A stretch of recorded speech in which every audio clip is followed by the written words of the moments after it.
ginampanan na nila yung kanilang tungkulin sa Constitution, nag-overtime na sila doon. So, ang tinitignan ngayon nila, ang Senado, kayo naman na mag-overtime kasi kayo na yung korte. Ganun po yun. So, pwedeng mag-session ang Senate on its own? On its own, because there is no other way na makakomply tayo sa sinabi ng Constitution na kilusan agad, forthwith. Pero kailangan pa. Ako kasi hindi ako nakatingin sa mood eh. Nakatingin ako sa obligation eh. How you understand the Constitution. And yun ang sinabi ng Constitution. Nagsenador ka pa. Yeah. Ayaw mo palang mag-judge sa impeachment. Yeah, but since pinupush niyo po yung idea na to, so do you have any proposed timetable? Paano hahatiin ng mga senador yung trial at yung kampanya? Kasi isang tabi ang kampanya. Under the priority ang impeachment. Isn't that a very big ask of your colleagues? That's part of the job description. So that the Senate President can focus every senator's attention on this matter, magpatawag na siya ng caucus. Sir, do you intend to talk to SP about that? Yeah. Kakausapin niyo si SP? Kausapin ko si SP. Sulatan ko pa siya. Enzo Recto, kalaban ang katiwalian at kasinungalingan, kakampi sa katotohanan at kabutihan.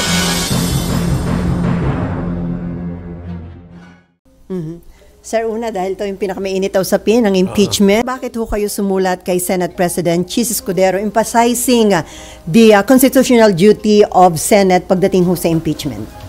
Kasi yun ang naging conclusion ko eh. After studying all of the relevant provisions in the Constitution. Diniscuss ko rin to sa legal staff ko. Yun ang aming conclusion. Forthwith, andun yung forthwith kasi, ano yan eh, hindi naman yan technical na salita na English eh. Ano yan eh, normal na salita lang yan. Ibig sabihin nun eh, bilisan, without any delay. Yun ang aming conclusion. Yan. Tapos para lang sigurado na tama kami, tinignan namin yung Filipino version ng ating Constitution. Ang nasabi doon, isunod agad. Parang, so parang common words ito. Ano yung sabihin nun? Isunod agad. Ano? So isabihin na kumilos kayo agad. So yun ang conclusion ng inyong opisina at nagkaroon ho ba kayo ng concern na baka maharap sa maraming challenges ang Senate kung hindi agad na-actionan itong articles of impeachment against VP Sara? Well, hindi lang sa challenges na i-question kami o ano, yung aming mismong ano, 'di ba? Lahat naman kami nanumpa na ng oath of office na susundin namin ang mga utos na nasa konstitusyon. Kung yan ang tamang pagbasa ng konstitusyon, dapat kumilos kami ng mas mabilis sa pinaplanong kilos na June 2 pa. So, nakita nyo yung necessity na i-remind Senate President Escudero, the mere fact na may statement siya na hindi nga Sir June 2 eh, after SONA pa. Parang June 2 pa mare-refer sa reference of business, parang ganun. So, masyado pong matagal yun kasi from February 5, halos 4 na buwan yun. Hindi na yun compliant sa sinabi ng Constitution na kumilos agad. Pero sir, or kilusan agad. Aside sa inyo, may petition na sa Korte Suprema, meron ding isinabmit na opposition paper ang Bayan Muna, almost the same dun sa stand nyo. Pero according to Senate President Escudero, parang hindi siya magpapapressure, hindi daw mamadaliin dahil mag-iingat sila na tama yung proseso para walang maging bala ang Office of the Vice President na ma-question ang mga magiging hakbangin ng Senate. Mabuti naman na nag-iingat nga siya, pero yung interpretation din naman namin is after studying na rin ito. Pinag-aralan na rin namin ito nga conclusion namin. So meron din po tayong matibay na legal basis kung kilusan na ng Senate ang impeachment complaint or ang articles of impeachment. Meron tayong matibay na legal basis. Ang legal basis natin, ang Constitution plus ang Senate rules mismo. Tinignan namin pareho eh. Hindi namin nakuha ang impresyon na kailangan nakasession ang Senado as a legislative body. Pero nakasession ang Senado. So pwedeng magtawag ang Senado ng special session ng Senado. hindi po ito yung special session na kailangan tawagin ng presidente kasi pati House of Representatives abalahin natin. Hindi naman sila kailangan abalahin na eh. Tapos na yung kanilang pag-overtime sa nung kinilusan na nila yung articles of impeachment. Ginampanan na nila yung kanilang tungkulin sa Constitution. Nag-overtime na sila doon. So, ang tinitignan ngayon nila, ang Senado, kayo naman na mag-overtime kasi kayo na yung korte. Ganun po yun. So, pwedeng mag-session ang Senate on its own? On its own, because there is no other way na makakomply tayo sa sinabi ng Constitution na kilusan agad, forthwith. Pero kailangan pa po ba yun na Malacanang magpatawag o initiative na yun mismo ng Senate leadership? Hindi na nga. Kasi kung, Senate leadership initiative na lang. Inisip ko na obligasyon ito ng Senado. Tapos sasabihin namin na hindi namin magampanan ang aming obligasyon kasi hawak ng isang tao yung bola. Kailangan siya magtawag ng special session. Hindi.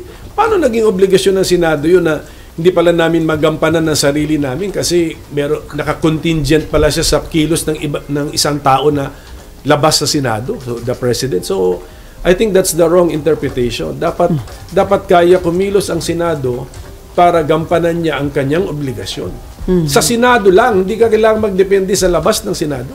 So, si SP Chis ang pwedeng mag-initiate na magkaroon ng special session ng Senate. Correct. Patawagin niya kami. Pero, siyempre gagawin niya ng Senate President kung may clamor din sa mga senador. So, dahan-dahan, si Senator Risa Ontiveros nag-message na sa akin, sang-ayon siya sa aking posisyon. May nag-interview sa akin kanina, binanggit daw na even si majority leader, pero wala akong personal knowledge doon. So dahan-dahan, nagiging 3 na kami. So pagdating na niya sa 10, sa 12, that should be sufficient pressure on the Senate President already. Kaya lang yun ang tanong, sir, dahil marami re-electionists, magkakampanya, busy sa campaign. Do you think dadami yung sasama sa inyo na mananawagan kay SP na magkaroon ng Senate session? Dapat siguro mayroon silang maramdaman na pressure sa taong bayan na ito ang tamang pagbasa sa Constitution. Hindi ito dahil sa gusto mong i-convict o gusto mong i-acquit, immaterial yun. Wag natin ipag-usapan yun. Pero yung tamang pagbasa lamang ng utos ng Constitution. Okay, RG, and then Mav, and then Amor. Sir, madalas sabihin, we've been discussing and everybody's been discussing legalities all this time ever since the impeachment first came out and the rules. But there's a tendency to forget that impeachment is essentially a political exercise. So, let me ask, ano ba talaga ang mood dito sa Senado ng mga kasamahan ninyo pagdating sa impeachment? Kasi kung nasa mood sila for an impeachment, madali namang, there can be as many interpretations of the law as there are lawyers. So, pwede naman din nilang ginawa yun on the last day kung talagang gusto nila ng impeachment. So, what is the mood? Is there any appetite in the Senate for an impeachment? Ako kasi hindi ako nakatingin sa mood eh. Nakatingin ako sa obligation eh. How you understand the Constitution. And yun ang sinabi ng Constitution. Nagsenador ka pa. Yeah. Ayaw mo palang mag-judge sa impeachment. Yeah, but do you... Kasama na yun sa job description mo. Noong umpisa pa. Pag-file mo ng certificate of candidacy, dapat alam mo na yun. But that's just you, sir. Yung mga kasamahan mo ba, do they share your view? Hindi ko na yun, that's not my problem anymore. But that is what I believe should be the standard demanded by the people of senators. Ganun yun eh. Ganun yun eh. Tapos actually, although sinasabi natin na impeachment is a political process, pinag-isipan ko na rin actually sa dulo.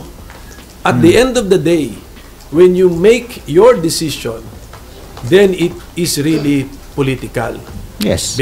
Pero pagdating sa proceedings, sa forma niya, legal. It's like a court.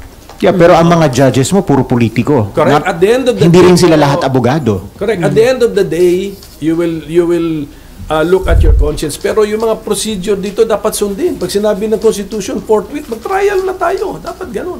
Sundin. Pero hindi ba, sir, correct me if I'm wrong, there is jurisprudence na kapag that the rules of the legislature, the internal rules of the legislature, whether it's the Senate or the House, that's just a guide for you to exercise your powers, because your power really is in the plenary, and ultimately it's a numbers game.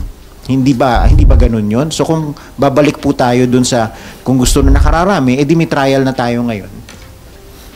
Hindi kasi nakonsulta ng mabuti yung body. Kasi sa timing naman ng pag-file. Hindi namin kasalanan yon.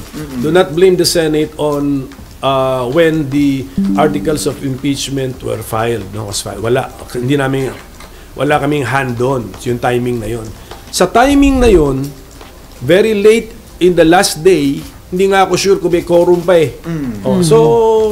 So tama yun. So no one is to blame na hindi siya na-actionan officially ng body. But now na nandyan dapat aksyonan na officially ng body. So dapat nagkukonsulta na ang Senate President sa mga senador. At yun na nakukulangan ka, sir, yung consultation with your colleagues. I'm sure baka nagkukonsulta nga siya, but baka nga the majority is backing up his timetable. Exactly that's my why point. That's why I am presenting an alternative point of view. Exactly my point, ito sir. Ito ang tamang point of view. Is it a safe assumption that since kayo pa lang ang nagsasalita and si Senator Risa, the rest would tend to back the SP's position? I'm not making that assumption, but I'm not making that assumption. So ang maganda sigurong gawin ng Senate President, magpatawag na po siya ng kahit caucus man lamang. If you were Senate President now, is that what you would have done? Yeah, mag-caucus muna. It's not the official meeting of the Senate as a court. But caucus muna. Dapat, kasi naghiwalay na nung last day. Even before nag-adjourn, baka nga nagampanya na yung mga re-electionists. Wala na sila rito sa building. Sir, since pinupush niyo po yung idea na to, so do you have any proposed timetable? Paano hahatiin ng mga senador yung trial at yung kampanya? Kasi isang tabi ang kampanya. Under the priority ang impeachment. Isn't that a very big ask of your colleagues? That's part of the job description. So, in your case, sir, you're willing to sacrifice your campaign? Ganun, tignan mo nung nasa abroad ako nung nag-declare ng martial law si President Duterte. 5 hours pa lang ako dun sa bansang may official mission ako 5 hours pa lang, balik. Part of the job description because we have to convene after nag-declare ng martial law. Ganun talaga. So, sir, possible na kung hindi masunod yung sinasabi yung tamang point of view na dapat gawin ng Senate dito sa articles of impeachment against BP Sara, maaaring marami pang petition na ma-file sa Supreme Court? Pwede. Tsaka criticism. Anyway, we are really a political body. Talagang sanay na kami sa brickbats and sa criticism. Pero sayang, this is an unnecessary criticism against the Senate kasi ginagamit yung forthwith, hindi na sinusunod yung ang mandato ng Constitution. Susunod lang kami ron. Ang dami namin time pwede nga ngayong March March. Pwede na mag-start sa March. Pero sir, ang tanong, kasi may 3 petition na ngayon sa SC, isa for the immediate na pag-convene ng Senate as impeachment court, yung 2 nananawagang i-TRO pigilan itong impeachment trial kay BP Sara. Ang tanong, meron bang jurisdiction ang Korte Suprema sa ganitong impeachment issue? Kasi sabi ni dating Senate President Franklin Drilon, parang hindi pwedeng i-touch ng Supreme Court yung ganitong Hintayin natin yung ng decision ng Supreme Court. Pero meron pa kasing political question Open pa rin yung concept ng political question, although lumiit daw yun under the 1987 Constitution, nandun pa rin. So baka itong sitwasyon na to ay bagsak doon or pasok doon sa political question. Okay, ma'am. Ay, meron ka pa, RG? Sir, sinasabi po ninyo na pwedeng yung Senado magpatawag ng session by itself. Paano po yung magiging process nun, sir? How would it go about? Sir, how would it go about? Mag-convene kami. Tapos as a body, and then i-declare namin that this is the impeachment court. The impeachment court is now in session. Then daanan na namin yung preliminaries. Sir, pag ganun, kahit po hindi in session yung House, okay lang po yun? Kasi kaya nga yun ang conclusion ko na okay lang yun kasi tignan ninyo, kailangan pa bang presidente pa ang magpatawag na pati ang House, mga members of Congress, magre-report dun sa batasang pambansa? To do what? Ang kinoconvene lang natin is the Senate to be an impeachment court. Therefore, ang aking logical conclusion, pwedeng gawin ng Senado yan na mag-isa. Hindi kailangan mag-convene din ng House at hindi kailangan ang presidente pa ang magpatawag. Presidente ng Senado plus majority, of course, ang magpatawag. Sir, yung mga ganitong usapin po ba, makikita siya sa current impeachment rules ng Senate? Or this is kakaibang pangyayari po talaga? Ang makikita mo sa current impeachment rules ng Senate, itong hawak ko, resolution number 39, ay kung basahin mo yan, you do not get the impression that the Senate must be in session as a legislative body. Kung tutuusin, ano rule yun? May in-examine na namin ito. May rule 11 pa nga rito. Sir, yun na-approve under 19 Congress? The latest? Ito yung, ano to? Yung rules of impeachment? Sir, Ito ay yung dati ng rules of impeachment na ginamit na pwede pang gamitin. sir, impression, but is it categorically stated Na? na kailangan naka legislative session or hindi? Hindi nga. Kasi kung categorically... So it's just an interpretation, Hindi, sir. kung categorically stated na we must be in session as a legislative body, surrender ako. Hindi nga eh. Anong nakalagay, sir, specific? Wala. Ito nga eh. Tignan mo nyo to. Na rule... Yeah, but you can you can also interpret it the other way. Since wala nakalagay, it's really at the discretion of the majority. Precisely, but if you look at this Constitution, ganun din eh. There is no requirement that you must be in legislative session. So Kaya kung ganun ang posisyon ng majority, tinatanong ko sila, saan nyo nakuha yan? Yung impression na yan. But the same question can also be asked of you. Saan yung kinuha yun? Kasi that's also just one interpretation. Precisely. Ang kinuha ko yun sa obligasyon namin to the trial should forthwith proceed. So nothing is categorical. Kaya Either side, nothing is categorical. That's why we have this debate. Kaya kinukonvince nga natin yung ating mga kasama rito sa Senado, including the Senate President, na logical yung ating position.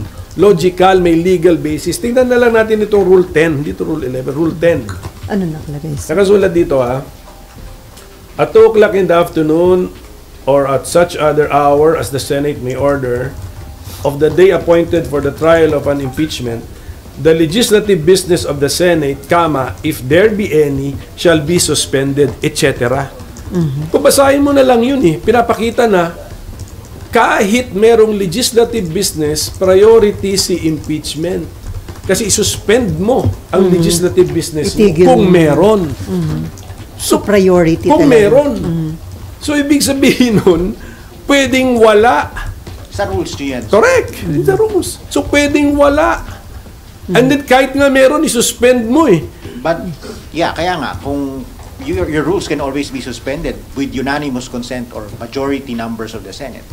Right? The rules of the impeachment rules. Yeah. Iba na to. Or any Impeachment internal rule rules. of the Senate. If the majority so decides, you can always suspend it, set it aside, even amend it. Amend it, yeah. Pero as long as hindi pa amended, ano sundin yan namin? yung Mag-imagine kami na as if amended. Dito muna tayo sa wording of the existing, di ba? Kung how it is written, dito tayo. So all of this taken into consideration, ayaw nila gawin yan ng majority. So ibig sabihin, it stands to reason, ayaw nila ng impeachment. Hindi ko pa masabing ayaw ng majority. Kasi Yeah, but how else do you explain why they do not share your view? Baka yung attention nila nga nasa iba. That's where we're now focusing on this matter. So, and then so that the Senate President can focus every senator's attention on this matter, magpatawag na siya ng caucus. Sir, do you intend to talk to SP about that? Yeah. Kakusapin niyo si SP? Sabi ko si SP, sulatan ko pa siya. Sulatan niyo ulit? Sulatan ko ulit. Para siguradong in writing. Okay, ma'am. Follow up. Sir, isa lang po. Ng 11. Sige. Yes, Apo. ma'am. Sir, sabi lang po kasi ni SP na baka better na wag muna tayo mag-start kasi ang dami pang question sa SC. Baka mamaya raw po, nagsimula na kayo and then ma-invalidate yung mga gagawin ninyo dahil magdesisyon on the contrary yung SC sa mga petitions po. Kaya masyado nang maingat yun. That's too cautious an approach. Maganda rin may cautious siya, pero not too cautious na. Pagbasa mo ng Constitution, and trial in the Senate shall forthwith proceed. Yung sabi. Yun ang sabi. So, you do not be too cautious na hindi mo sabihin, huwag na ingat tayo rito kasi baka ma-question tayo, huwag muna tayo mag-trial. Huwag muna sa July na natin i-trial. Sirang-sira ang meaning ng forthwith eh. Pero sir, may nangyari na ba in the past na... Meron pa pala itong Rule 11 namin sa existing last sentence ng Rule 11. The adjournment of the Senate sitting in said trial shall not operate as an adjournment of the Senate as a legislative body. Tignan mo. So tignan mo, the other way around, ganun. Pag-adjourn na si Senate as an impeachment court, hindi necessarily adjourn si Senate as a legislative body. So, ganun, hiwalay talaga. So, whether or not in session ka as a legislative body, pwede kang in session as a Senate impeachment court. So, nandiyan sa Rule 10 and 11 ng impeachment rules. Ano itanong mo? Okay, Amor. Sir, are you also planning to talk to the other senators para ma-convince po sila about your position na kailangan na talaga ng special session? Si SP na lang siguro ako diretso para hindi lumalabas na ginagapang ko yung majority. Minority kasi kami. So, si SP na diretso. Opo. And what happens if si SP mag-stand firm na hindi talaga siya magpapatawag ng special session? What will be the next action then? Caucus muna. Caucus muna. Then, pakinggan nila ako. Ngayon kung talagang ayaw nila, aminin namin sa taong bayan na ayaw nila. Ganun siguro kasi. Because if this is really a political question, then therefore it is a legitimate political issue. Diba? For the people. Pero at sa side po ninyo, pagka-ayaw talaga na mag-call ng special session after the caucus, wala na po kayong magagawa? Out of your hands. Kasi aminado naman kami na yung special session dapat ginusto rin yun ng majority ng quorum. Kasi kung kunyari pinilit namin ni Senator Risa Ontiveros na mag-special session kaming dalawa, aminado din naman kami, walang bisa. Wala kaming quorum eh. Yung pakikipag-usap kay SP, kailan nyo po plano? And ano po yung nakikita nyong timeline for the caucus? And ano yung timeline ninyo for impeachment trial dapat? I'll try to talk to him ASAP. Kung andyan siya ngayon, kausapin ko siya. Pero yung subsequent, yung mga dates, mga ganun, kontrolado na niya yun na SP. But as far as you are concerned, sir, kailan dapat mag-start yung impeachment trial? Sana March. March na. Kasi medyo prepared naman si SP na, pina-review na niya rules. So madali naman yung pagka the court is now in session, mag-oath kami, we reaffirm the existing rules para lang kung wala ng issue na kung valid siya o hindi.